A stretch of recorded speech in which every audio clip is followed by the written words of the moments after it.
I'm Lin-Manuel Miranda, and you're listening to Hard NOC Life.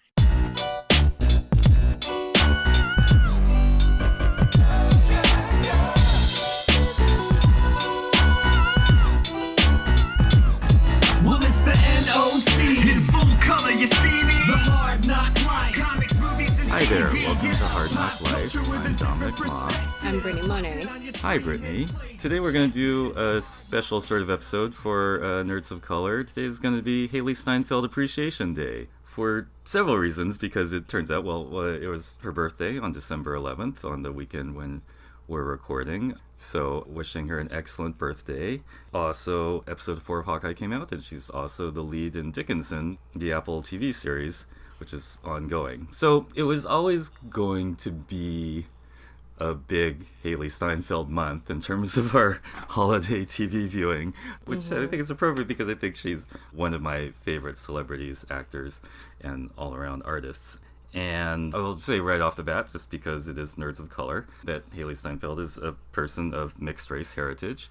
And I'd like to say that, I appreciate that, without trying to claim it or overanalyze it. I just want to make appreciation for the fact that she is mixed race heritage, because that's basically the future of America. We're all going to be mixed race someday, and it's good to see these people succeeding. So just that to say, have an excellent birthday, Hailee Steinfeld. And what do you think about that? Yeah, well, I also think Hailee is amazing. Happy birthday, Miss Hailee. Yeah, I know, trying to break down the whole, is she really a person of color because of certain things? I don't know. She's mixed, even if it's just, maybe by a little bit. But yeah. I don't know. I think she's great, and she's talented. So, yeah, I would love to reel her in the mixed people community. So, I don't know. I just feel like Hailey's just one of those, standout talents. And she's, there's not too many people around her age that are just, I don't know if her and Zendaya are the same age, but, just trying to think of actors who are just, and actresses who are really acclaimed. Maybe Florence is her age, but, I don't know. Hailey's just really special. I never saw, her first thing, and I don't know why, but I do remember when she was nominated for, her role in True Grit. Yeah. So, I knew just from the clips that she was going to be something, pretty special, and obviously, yeah, she's done that. Yeah, we occasionally do the racial draft, and we don't necessarily have to do that here. If it comes up naturally, we can. And of course, there's a long history in the on-camera entertainment industry of people who are mixed race but can generally pass as white people. There's big long history of that, whether it's Jennifer Beals or whoever you're talking about. Anyway, so for me, it starts with her performance in True Grit, which came out in 2010. It's the Coen brothers doing a remake of this old Western, right? And she's been in a couple things as a kid actor before then, but here she was a lead actor. And her performance in 2010's True Grit is one of the best things in all cinema, in my opinion. Just not even superhero movies or science fiction movies or rom-coms or whatever. It's just one of the best things that has ever happened in movies. So if you like movies, you should treat yourself to it, because she is this kid. But the Coen brothers, depending on how familiar you are with them, they have a pretty weird style. Their dialogue is very dense and goes into sort of versy poetic sometimes, and has a lot of sarcasm, and just has a lot of you have to do it with a certain amount of precision. And she's this kid, and she just does it. It's extraordinary. I mean, a lot of kid actors we talk about come up in a Steven Spielberg movie or something, and it's the giant monster, and have to show innocent terror, and maybe maybe a scene with your dad or something. She doesn't have any appearance in the movie. She just goes into this town trying to get revenge for her fallen father, and just owns it. And she owns the language of the script with a precision that almost no actors have. So, I mean, this rant just to say that for me, as a watcher of movies, she started out as a kid as being the best actor in the planet. And it was only a question of whether she was going to grow up and stay the same or fall off or get corrupted by celebrity or all these things. Evidence so far, she's grown up with retaining all the like superhuman skills of just pure acting that she had in True Grit. So anyway, so that was just for the True Grit nerds. Look it up if you haven't so far. She's Maddie Ross in True Grit, and it's one of the best things that's ever happened in movies. Later on, she goes on to do some of the, teenager movies that we might expect from a child actor growing up in the Hollywood world. And a couple of those movies we might mention are Edge of 17 and Pitch Perfect. Which I feel like there was a good gap in between Edge of 17 and True Grit. Or I don't know, it just feels so like far apart.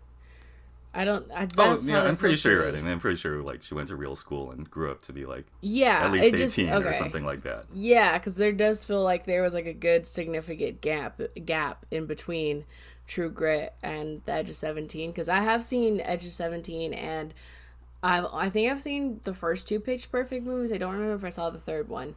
But she's just so good in Edge of 17. That movie is really good. If you have not seen it, I definitely just recommend checking it out. It's like her and Woody Harrelson, and they're both kind of suicidal, and it seems sort of like a teen angst movie, but like sort of like a high quality teen angst movie is my impression. Yeah, she has a lot of stuff going on, which this isn't a spoiler, but she's very like keeps herself depressed because she was really close with her dad, who unfortunately like passed away suddenly when she was young. And it just makes her this very angry and sad person, and kind of, she's so blinded by her grief that she kind of comes off as like it didn't happen to anyone else, that it only happened to like her. And just her performance in that is just so great. And Woody Harrelson is her English teacher that she kind of like latches on to, because even though she has a friend, she doesn't really hang out with her friend like at school or whatever. She goes, sits and spends her like lunch and stuff basically with the English teacher. I don't know, it's just she's so good in it. That's the first thing that I think I really like saw her like act in, because Pitch Perfect was more like funny and on the like, like it's, the more it's poppy. Yeah, so it's not as like heavy lifting acting, I guess you could say. I don't know, but like Edge of 17, it introduced us to the pop music side, which is another level of this, and for those of us who love musicals, like Pitch Perfect was a certain kind of candy.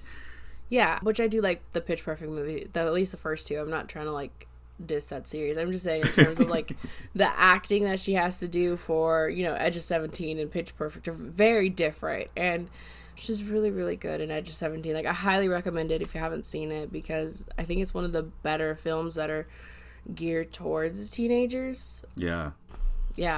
Like that, Edge of 17, and even though she's not in this other movie, Me, Earl, and The Dying Girl, those two movies are very good. Like Me, Earl, and The Dying Girl, that sounds familiar. It's a really good movie. I'm trying to remember who's all in that. If you saw the Power Rangers movie that came out a few years ago, the boy who played the blue Power Ranger, Billy, he is actually in that and plays Earl. Oh, right on. Yeah, but that movie's really good. Those two movies, like, I think because they're both like more heavier teen dramas and like indie films, I feel like those two are just both really, really good and worth checking out. One has Hailee, one doesn't, but I just associate those two together just because of like the level of like we might pair them in a Christmas viewing binge. Type of, like, not a Christmas binge. Those movies will both kind of have you a little emotional. Okay, so not that one. I feel like it's like teen movies where they actually are like, oh no, teenagers are actually complex people and they have feelings, and we should treat them like people and not like these weird characters that we think of them. Like, that's why I like those two movies a lot. They really like make them feel like actual teenagers, and the way, I don't know, I just really like it. Right on. Good info. And, we should mention she was also in, like, the ultimate teen drama. She was in a filmed version of Romeo and Juliet, which I haven't seen. And I'm not even the big Shakespeare person. And it's so, what? When you were talking about it, as we were going to do a Hailee Steinfeld day, I'm like, did that movie ever come out? That's what I was trying to think, because I remember they were making a big deal of like, oh, the first like Juliet being played by a woman of color. Like, I remember like headlines were kind of like running with that, and then that's when a lot of people started having the conversation about, she's not really a person of color, and that's where it had And so the thing is, if that movie, I don't know when it came out, because I feel like I never saw, like, I remember, I think it didn't make a big splash, but I think it did come out. I remember like the cat, like she getting casted and then all of that stuff surrounding it, and then that was it. Like I felt like it just kind of fell off, so that's why I didn't even know the movie actually happened. So Yeah. I mean, again, I'm not the biggest Shakespeare fan, so I don't know which ones come out and make a splash or don't. But again, just to note that it takes like a pretty ridiculous command of language to handle those Shakespeare parts, and yes, she's one of the people for the assignment. And then, can we say anything else about Pitch Perfect? Because I think it's kind of as we're segueing from the serious shit into the pop culture shit. Hailee is just she plays a character that's almost kind of similar to how they have her playing Kate, is, Kate Bishop on Hawkeye. It's the type of similar character. She's kind of dorky and, means well, but sometimes some people are like, I can't handle your energy right now. Like, you know what I mean? Like, she's just the same type of, like, character. And I don't know, she's a good singer, because I know she had her own couple of songs, too, that were, like, pretty good. So yeah, Hailee's a very multi-talented person. So. Yeah, she has this whole pop song career, which I think kind of like, just as a quick note, she does a version of that song Stitches with Shawn Mendes. I just thought that was a cute reflection of how she goes around in Hawkeye with, not actual with stitches, but with little bandages and wounds patched up her face, which is harking back to the comic books. But we're going to get to Hawkeye in the last part of the show, because we're kind of going through this a bit chronologically. So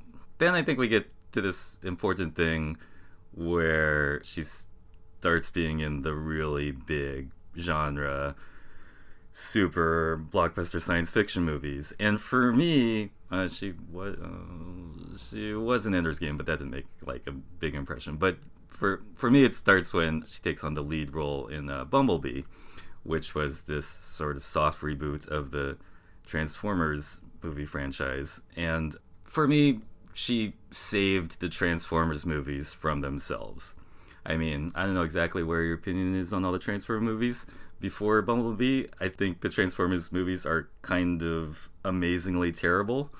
They were definitely amazing in how they sort of destroyed plot, but they were just like sort of a terrible thing. And it was partially because like all the humans were like ridiculous. I mean, at best they were just sort of silly screaming, sex objects, and at worst they were like these terrible racial stereotypes. I'm talking about like in the first 4 or 5 Bay movies with Sheila Beef and all that. And Transformers fans, sort of accepted this, but we're like, okay, we're still going to see the movies because these are Transformers movies we got. And then they decided to do this one that restarted with centering on Bumblebee, the yellow guy who turns into a Camaro or a bug, depending on what day it is. And they decided to have like an actual human who you could connect with in the lead role. And it just means everything, because, part of these big genre blockbusters, the whole thing is whether we have like an attachment point to a person who is experiencing the awe of it as someone really would. It's like, for me, it's like not, it's like if you don't get into the POV of someone who is actually seeing aliens land for the first time, or actually seeing a giant robot for the first time, then it's all just flash, and you lose the human connection. Do you have any opinion on the Transformers movie? Without I know you probably haven't seen Bumblebee. I liked the first 2, but it's been so long since I've revisited them that, my opinions on them could be different. But I don't know, I really enjoyed the first 2. They were fun films. I feel like they fulfilled whatever they were supposed to do, just be big, ridiculous action films. So I have not seen Bumblebee, and it's another film that I always meant to go see, and it just never happened. And I know it's on TV all the time too, and every time it's on, it's like always in the middle of it, and I'm like, well, I can't watch it now. So yeah, I need to catch that because I've been wanting to watch it, and I know how much that one, a lot of people talk about how well it is and how much it like not humanizes, just how much more, I guess, like plot and emotional like stuff is actually in this film versus the other ones where it's just big action blowing up stuff, which I don't mind films that are just like mindless action, blowing up stuff, Oh, no, entertainment not at all. stuff. We get those. Yeah, I don't mind those at all. But it is nice every now and then when you have something that's a little bit more grounded and there's an emotional core to it. Yeah. And, it plays some of the same tropes. She misses her dad. She's got this big hole in her life. And she's doing a very similar character to the young teen types who populated the first Transformers movies. But it just comes off as so much more true and so much more in the world. It's kind of fascinating, just exercise in thinking, well, like with similar character and similar script, like what can different actors bring to it just with their own pizzazz. So Bumblebee's kind of a special one, and also written by Christina Hodson, who does great work at that kind of thing. So it was exceptionally better written than the other ones. Okay, cool. Well, anyway, we'll edit that together and take a break, and we'll come back and talk about episode 4 of Hawkeye. Ho, ho, ho, gentlemen. The holidays came early here at Manscaped, the leading men's hygiene brand. Manscaped just launched new products, including their all-new Ultra Premium Body Wash and a 2-in-1 shampoo and conditioner. It's time to give yourself, or someone who needs it, the gift of beautiful skin, hair, and balls this holiday season. Go to manscaped.com and use code Hard NOC, HARDNOC, for 20% off plus free shipping. That's 20% off with free shipping at manscaped.com and use code Hard NOC, HARDNOC. Clean up your nuts and make Santa proud this year. So we're back, and we're still on Hailee Steinfeld Appreciation Day. We could talk about, as she moves into the bigger genre movies, she also takes on the voice of Spider-Gwen into the Spider-Verse, which is one of our favorite subjects we talked about last week, but we can talk about it more this week because it's on the mind. Yeah, well, I mean, next week is, Spider-Man's. Yeah. But yeah, no, I really... Where we don't think Gwen is going to show up. I mean, it's a far-off possibility. I don't think so. Well, because the rumor is that Emma Stone and both Kirsten Dunst were all, part of the set of people that were rumored to have been pulled off of other projects to go do Spider-Man. So, that... I just find it so funny that they're all trying to say if they're not in it, that's just coincidence that both Kristen and Emma had something to pull off of a big secret project for other projects that they were currently working on. So to me, it's could be. But again, we're talking about No Way Home, not Into the Spider-Verse. But yes, but the reason why is because my theory was that Emma Stone is going to be live action Spider-Gwen in No Way Home. But talking about animated version is obviously Hailee Steinfeld, and she gives such a great voice performance. I know some people don't like when on-screen actors do voiceover work, because then there's voiceover actors who miss out on opportunities, which I very much understand that, and it is definitely a real issue, especially when it's someone who's not as well as just using their voice. Mm-hmm. No, it's a big deal. But I feel like Hailee is she has so much personality in her voice already that I feel like voice acting is easier for her than maybe some other actors. So I don't know, I just really loved her Spider-Gwen, and I loved the little also the design with her side cut buzz thingy, and the whole thing with her hair is great. And she articulates it with her voice how she's feeling about her hair all the time. Oh yeah, well no, that was on accident because what's his name pulled out her hair, but still that look is just such a cool look when she finally embraces it. And sure. I don't know, she's fun and total pleasure. I just really think Hailee is one of the greatest, one of them, maybe the greatest actresses of our time, or her generation at least.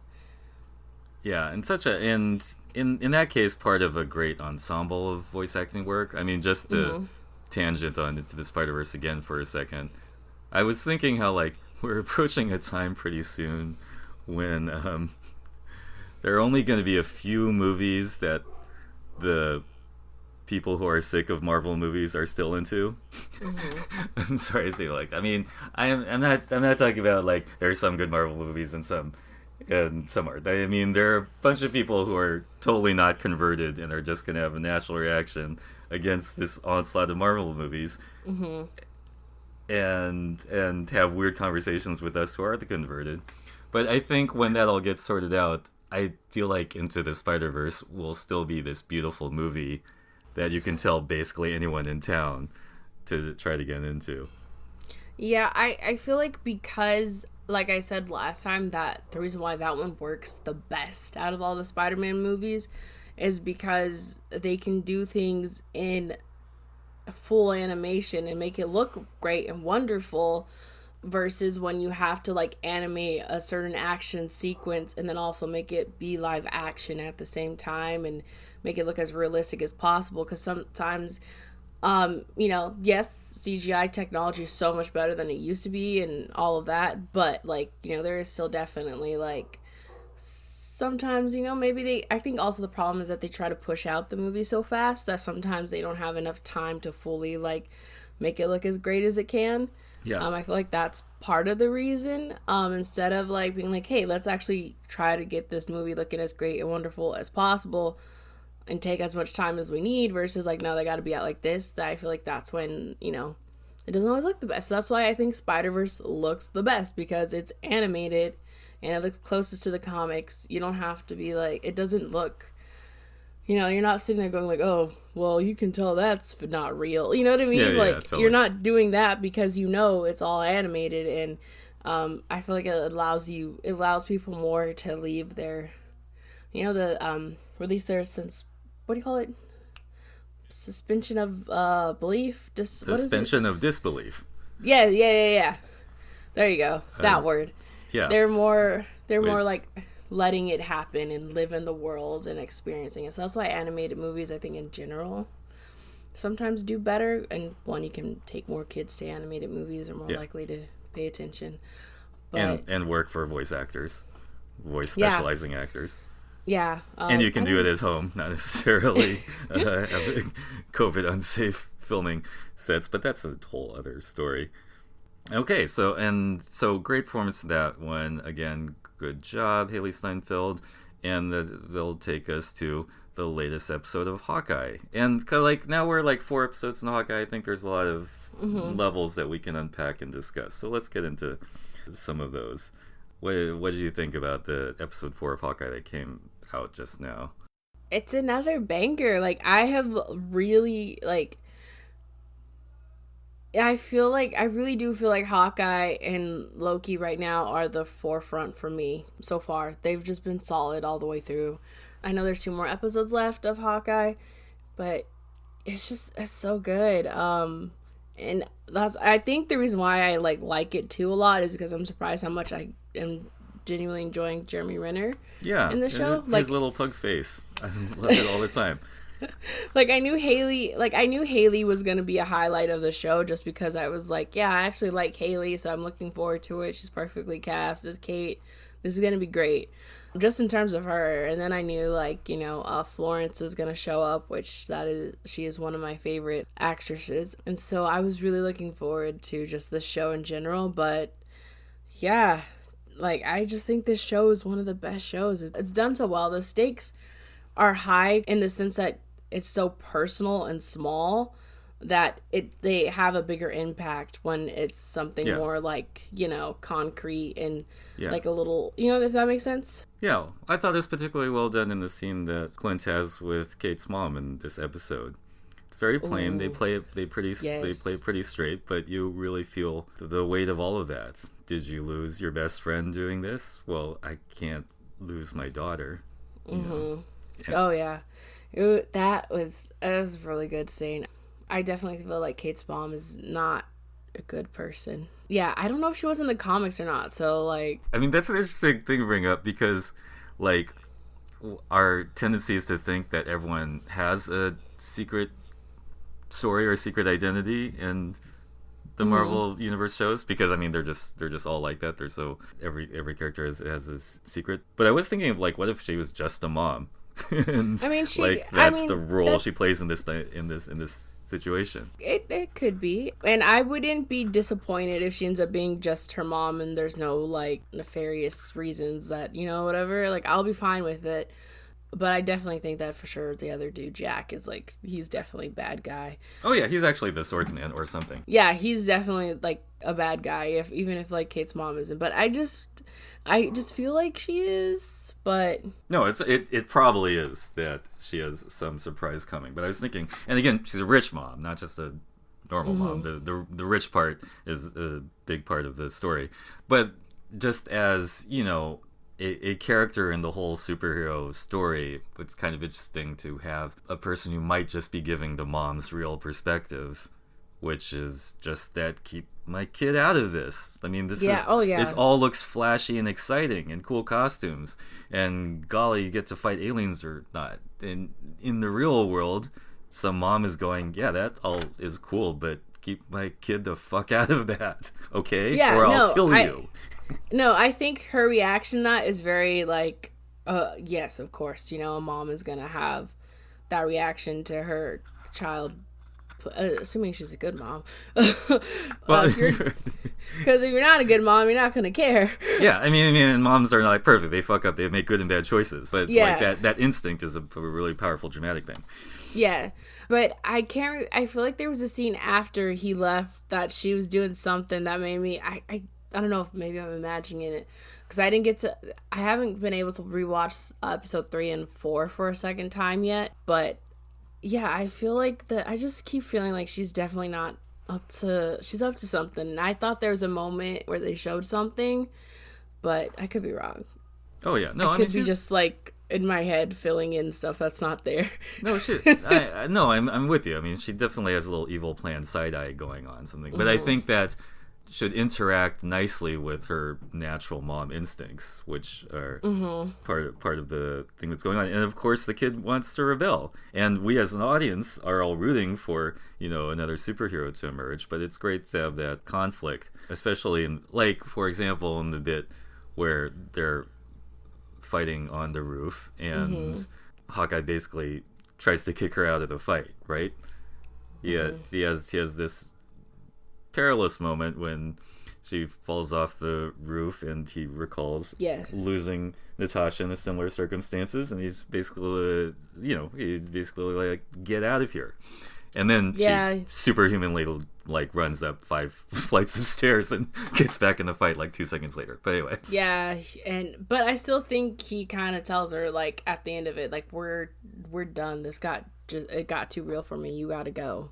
Yeah. Yeah, because the whole entire scene starts off with they are trying to find more information about this company that you know, as we know in episode 3 that they were looking into. They were trying to find out more information, and I think they found out that Jack is basically her soon-to-be stepdad, is basically running a shell company for something. He's like the CEO basically of a shell company. Yeah.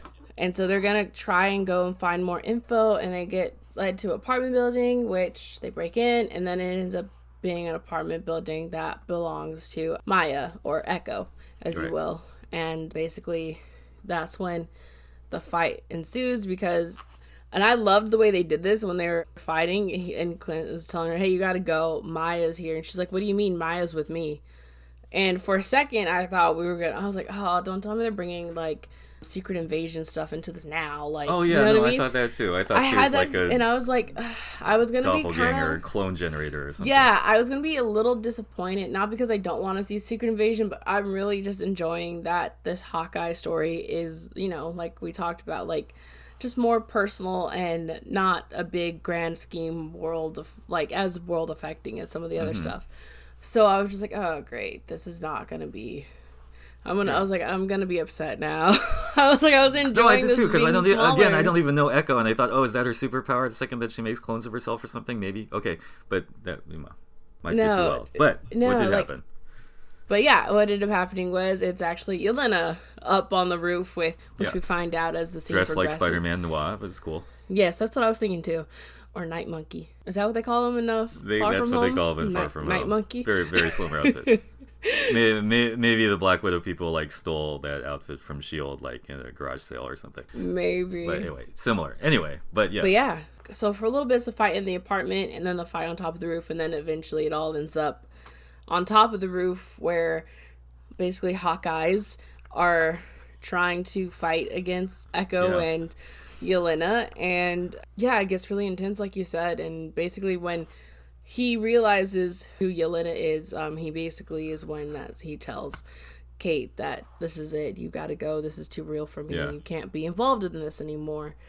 So, and can we also mention it's a fight between Hawkeye and three ladies? I mean, this is just a kind of interesting dynamic for Marvel Universe fight. Both Yelena and Echo were like holding up pretty well against him. Yeah, I mean, it was a really well done sequence. I think Echo uses a lot of that capoeira style, I think, which gives her a distinct personality in these confrontations. And of course, we kind of suspected that was Yelena if we were watching Black Widow and following all the things up to it. Was it nice to see Yelena again? Oh yes, like I've said, Florence Pugh. That's why I'm not sure if her and Hailee are the same age, but they're probably maybe more the same generation. I feel like those two are just some of the like best actresses for their age. Like, I've seen almost everything Florence has done, and my God, that girl she acts circles around so many people, and she's fantastic. If you haven't seen her anything besides Black Widow, I highly recommend going through her catalog or film category, whatever it's called. I'm so, like, not good with words today. It's okay. Her filmography. There we go. Filmography. That's the word. Go through her filmography and just watch her performances because she's so good. So I don't know. I was really glad that she was cast in the movie for Black Widow because I was like, okay, this actually makes me want to see this movie because I'm not, as we all know, not a huge fan of ScarJo. So yeah, they casted really great cast around ScarJo, and then like I talked about before, Florence is she's so good. She's really good. Yeah, I don't know if you guys have seen a Midsommar or anything else she's done, but yeah, she's it. She's one of the best actresses I think out there. So right on. Can we talk a little bit about the LARPers, because I thought this was a delicious subplot that's yes up. Because I really like the costumes in an old school fan kind of way. So I think it's just a great mechanism to find some cosplayers. And I think cosplayers is a form of LARPing. I don't know which, if you want to get into real technical definitions, but people who are really into crafting costumes for themselves. And of course they would meet some to help them generate these superhero costumes, which Hawkeye is reluctant to have. Yeah, well, it's because they needed information or ballistics, or I can't remember, something they needed because they lost his special arrows. Oh yes, and they lost his special arrows because a lot of the people who do LARPing are in law enforcement or EMTs or something like that. They thought there would be a connection to the evidence room where the special arrows were. Yes, bit of a stretch. This is a wild idea, but it all lines up neatly. Yes, so it obviously it does work out because they're able to retrieve the arrows, which are used in the fight scene and everything. But yeah, they also are going to make two costumes for them. So I feel like we will see them probably in the last episode in their cool costumes, and I'm excited for that. I really like purple because of Prince, so I'm like. Purple is one of my favorite colors, so I'm I would be into seeing the classic purple costumes. So there's that. I think that's everything from this episode, or at least all the big stuff, because we know about the shell company being ran by Jack. You talked about the scene where, what's the mom's name? I can't remember her name. Is it Eleanor? Maybe Eleanor. That sounds right. Or, she basically gives them, you take care of my kid thing. We talked about the apartment, the LARPers. And then, basically Yelena being there and Hawkeye pretty much telling her, or Clint telling Kate that, this is it. This is too personal. You can't be involved in this. So yeah. I mean, I started to see something in this episode, and I just want to know what you think about it. I mean, we do one of our sort of hypothetical thinking about the future conversations, because as I said before, it's kind of a special reach that they did to get Hailee Steinfeld to be a Marvel Universe character, because she was a fairly big actor already. As we know, the Marvel Universe roles are really good for people who are on their way up, Or maybe actors who are pretty established but haven't done anything in a while and will like dip back into it. And as we know from the way it played out over 8 years, like it gets into a strange thing when you recruit someone who is already a pretty big star, like Robert Downey Jr. or Scarlett Johansson, and they get locked in doing this thing for 10 years. Do you know what I'm leading up to? I mean, this is a long ramble, but do you know what I'm leading up to? How long are we going to have Hailee? Yeah, if she even wants to do it. Well, they have a new contract. It's no longer the contracts that the phase 1 and maybe even phase 2 actors had. They're outdoing it, and they're basically contracting actors for basically now as long as the actor wants to be there, and obviously as long as like the story narrative fits having that version of the character. And the reason why I say that is because obviously, as you know, we're going to multiverses and stuff like that, and that's why they wanted to do the multiverse, is that it gives them the opportunity to, oh, okay, like Sebastian Stan doesn't want to be Bucky anymore, but we actually still have a story that we need to do with Bucky. Okay, cool, let's hire this guy to now be Bucky from Earth 53, you know what I mean, or whatever, or timeline whatever. And so that's the point of it, is so that they can now, like, which, however, I think Sebastian Stan has the biggest picture deal out of everybody. When he first signed on, he had a 9-picture deal back when he did Avengers, the first Avenger, the Captain America movie. Yeah. So I don't know how that's been adjusted since then, but that was his original, like, contract, was 9 movies. So it was 3 Chris Evans Captain America movies. It's supposed to be 3 Bucky Captain America movies, and then 3 Avenger movies. That was the original plan.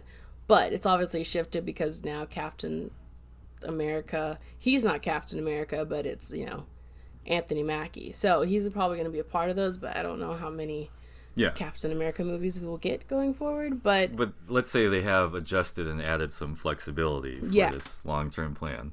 Yeah, so, they have now adjusted it to where it's more of what the actors want, so that they don't get in situations where people, like, are mad and want out of their contracts, and, like, you know, so it's just a matter of how long Hailee wants to do it for. So she might want to do, like, maybe, you know, she might be cool doing a show and then 1 movie, and then she's like, you know, a couple of shows in the movie, and then she's it. I don't know, it's what she wants. So. And that would be her prerogative. But I mean, I was starting to think about, like, who is the leader in this projected second half of the Marvel Universe thing, and I know we're on phase 4 or 5 technically already, but I'm thinking in the macro, just like there's the whole bunch that led up to Endgame, and now we're in some second stage where we don't have Captain America or Iron Man. I think it's going to be all the younger set of kids coming through. Who's the exact leader, I don't know, but I do think it's going to be the younger set, just because we are going to have America Chavez debut in Doctor Strange. So I feel like it's going to be the younger kids. And then apparently, if this is true, we're still going to have Tom Holland as Spider-Man for 3 more movies in the MCU. If that is true, if the rumors about that are true, he has 3 more movies as Spider-Man. He's going to have 6 Spider-Man movies. Yeah, but even if that is true, Tom Holland is a huge star, but he's not, like, the leader, the core, and even the emotional core. I mean, is it fair to say that part of the MCU's big success was having a certain kind of charismatic actor at its center, let's just say Robert Downey Jr., who is both kind of, you know, a snarky jerk and, you know, well, then it'd be Doctor Strange. If you're trying right, that would be the model. It would be Doctor Strange, which it looks not that we have to do that model again. I'm just saying that it could also be just because, you know, he's gonna play a big part in No Way Home, and then he obviously has his own movie, Multiverse Madness, or Madness of the Multiverse.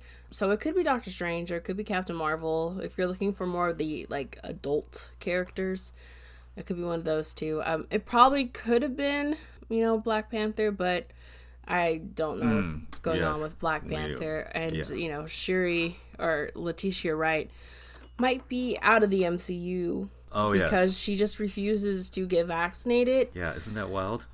It is. I very much understand it's your body, your choice. I'm not saying force the vaccine on people who don't want it. That's not my thing. But, you know, the vaccine has proven to help reduce the spread of COVID and people catching it. And when you're working in close quarters with people, you know, you spreading it to someone, especially if you're unvaccinated, like, it like we talked about last time, if Chadwick had survived and was well enough to do Black Panther 2 and COVID still happened, like he would be a high risk. Like yes. like every single person probably would have to be vaccinated Yes. in order to do a scene with him.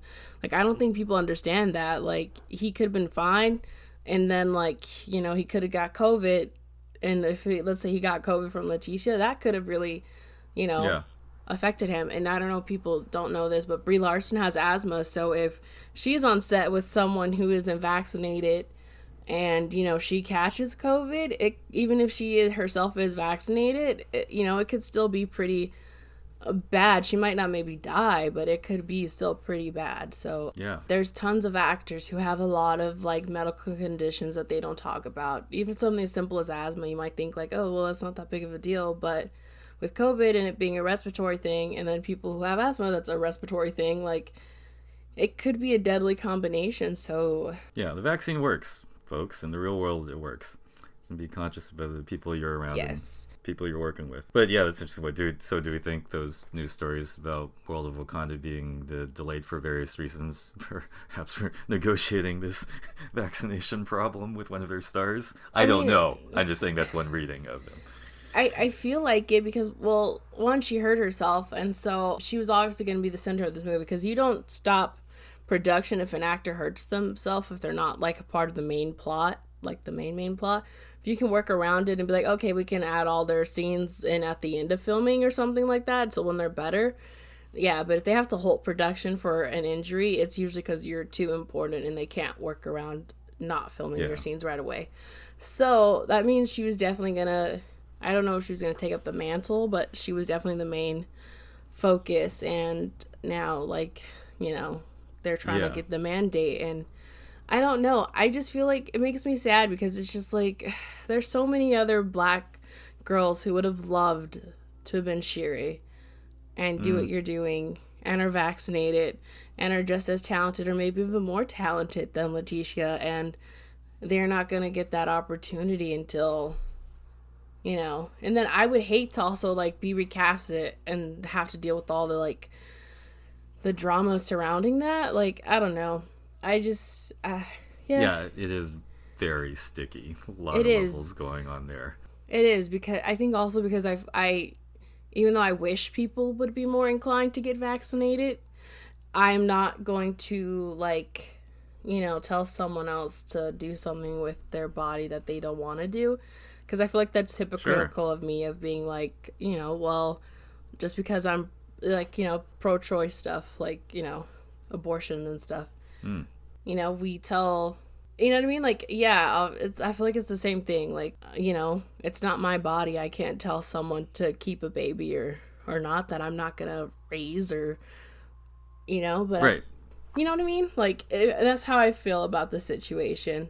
I'm not saying that I'm going to be like, oh, let's go out and I'll get abortion. It's like, Yeah. like, I want to make sure it's not coming off like that. But again, it just falls into it's someone else's body. It's their choice what they do with it. It's not mine at the end of the day. So, But calls to light how filmmaking is uniquely team effort. Yes. With people of various strata, including, just the difference between the people who are working on the crew and making like, okay money at their jobs, and the actors in the cast are making really good money and are celebrities, and maybe like it's easy for them to be at a distance from regular people anyway. I mean, this is what I always think when I see like celebrities who have some sort of vaccine thing, like has a hesitancy. I think, well, basketball stars are like already like used to distancing themselves from normal people because they're freaking famous. So like I think they take that into account in a different way than we, normal folk are just know that we have to be around people from all walks of life. Yeah, and then I feel like also for people who have more money too, they have better healthcare choices. So it's like, oh, if I get COVID, I'll be fine. I'll have the best doctors, and That too. So some people might have that mindset towards it. But I mean, I don't know. I just feel, I really do think Letitia was great as Shuri, and sure, I'll be a little sad that she gets recast, but also at the same time, no, just because it's like, well, you're putting your cast in and your casting crew in a Yeah. potentially unhealthy situation. So, Yeah. yeah. On top of one of the most absurd problems that a movie story could already face, which is the passing of their star, Yeah. original star, and how do you deal with that as a story and also just as a community. But anyway, we can go on like that, or we can circle back to there's a lot of interesting narrative going on that upcoming Marvel movie. Who will lead? Our whole thing was who's going to end up leading this next phase of the movies. And I don't know. Like I said, I could either see it being Doctor Strange or Captain Marvel, or it's going to be one of the kids, the newer kids. Even though they're more like in their 20s, but the characters that are set as like younger. Yeah. Yeah. I mean, I saw this scenario in this last episode of Hawkeye when they're doing these, very intimate close-up scenes where, like, you might want Kate Bishop to be Captain America in the next phase. You might believe, rightly, that she's the character with the most innate emotional connection to an audience. I'm not sure any of the other crop would do it as much justice. I don't think that's what they're planning for at all, but, like, it would be really interesting if it turned out like Kate Bishop was the next character to, have the big Avengers Assemble moment. Because in so many ways, she's the most human and most relatable. She could.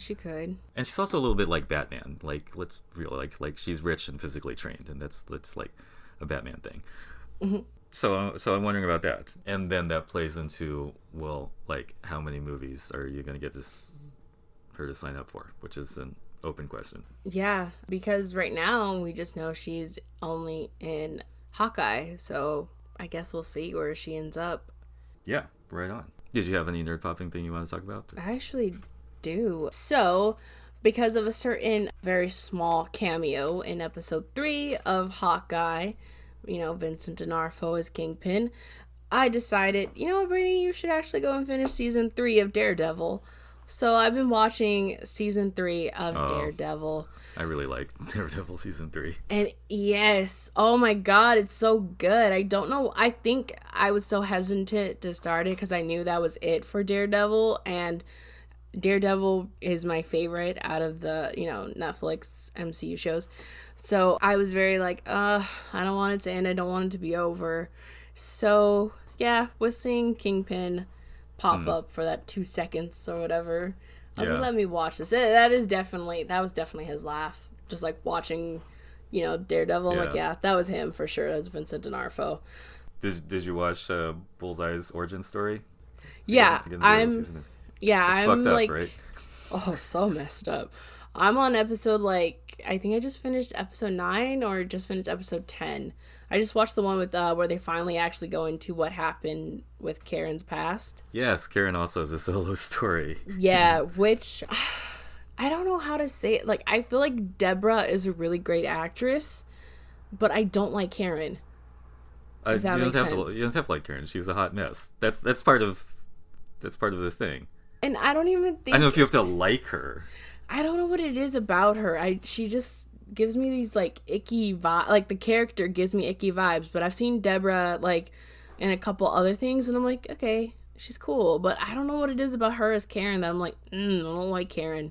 Get Karen away from me. Right, sure. Well, yeah, I mean, she's a Karen, but then she gets in a lot of trouble. But I mean, it was an interesting move that they did. Did any of that change after watching the Karen backstory episode in Daredevil season 3? It's good. I really liked it, and I think that highlights how good of an actress she is. But I still just feel like, Karen's not likable, and it's okay, because I feel like there's a lot of characters who are supposed to be kind of unlikable. Yeah. And that's fine. Not every character should be likable to be an interesting character, if that makes sense. Yeah. I feel like she's interesting, but I just don't like her. Like, yeah. I think she's not someone who I would want to know. Yeah, and this is not pro or con that idea. It's a good dimension. But in the comics, she was way more messed up. I mean, she was a porn star and a much more serious drug addict and all kinds of shitty stuff. So she had an even longer way to go to get back into, like, being able to functionally be in Daredevil's crew. And, always a problem child. Your friend who has, like, a lot of problems. Mm-hmm. I mean, I'm glad you're watching Daredevil Season 3. That's always in my nerd popping. It's just one of those things that will always be a great achievement. Yeah, it's really good so far, and I'm really glad because, like, I think we talk about this last time that Kevin Feige officially said that Charlie Cox. He said Charlie Cox's name. Yeah, he said Charlie Cox is back as Daredevil. We just don't know when and how we'll see him, but he is Daredevil in the MCU.